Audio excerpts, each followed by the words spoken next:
Bel Air is a 2022 dramatized reimagination of the 90s sitcom The Fresh Prince of Bel Air. The series premiered on Peacock TV on the 13th of February 2022. The premise of the series is similar to the original. A young Will Smith, played by Jabari Banks, gets into trouble in West Philly and has to go and live with his more affluent cousins in Bel Air.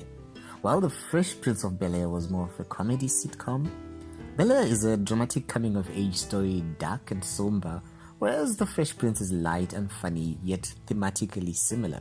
The good. Nostalgia is a hell of a drug.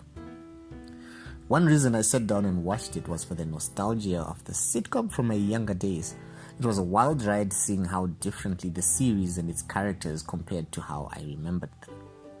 Jabari Banks' casting as Will was on the money. He captured the role so perfectly, I would not be surprised to find out that playing the iconic Fresh Prince was a childhood dream. Geoffrey got an upgrade from being simply a suburban butler to a house manager who doubled as a fixer, handling anything that needed to be handled in the Banks family, if you catch my drift. Geoffrey's cold, yeah? Hillary evolved into a more than skin-deep role and instead was scripted as a socially woke influencer socialite trying to find her place in the world. And Uncle Phil? Gosh, they made him cool. Surprisingly empathetic, flawed yet stepping up when it counts. Oh, and uber rich, living in a Bel Air mansion that looks like an MTV crib.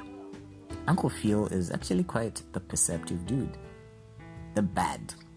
I didn't quite like how they cast the new Carlton. The Carlton of my memories was a bit dorky, but heart's in the right place. Ollie Charlton as Carlton is confusing. He's carved out an empire for himself in Bel Air, yet easily took the cup for my most hated character.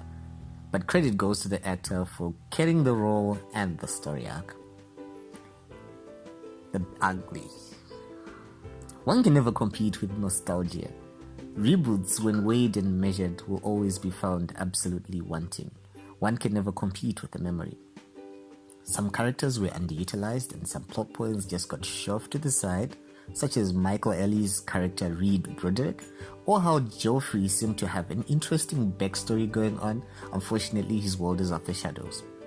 I'd half expected to find something of the original cast through some sort of a crossover, or at least having Will Smith make a cameo appearance would have greatly bolstered the show, considering he is the executive producer of Bel Air.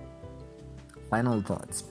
Had I never seen The Fresh Prince of Bel Air in my life, perhaps I would have found the remake wholesomely enjoyable.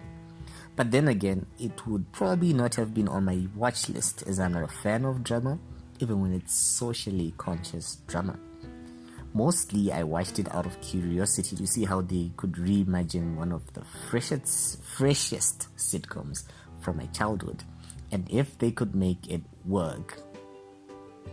It ends on a bit of a cliffhanger, which seems to hint at a second season of Bel Air, and yes, I would watch it when and if it comes out. What do you think of reboots? Have you watched Bel Air? Does it sound like something you would watch?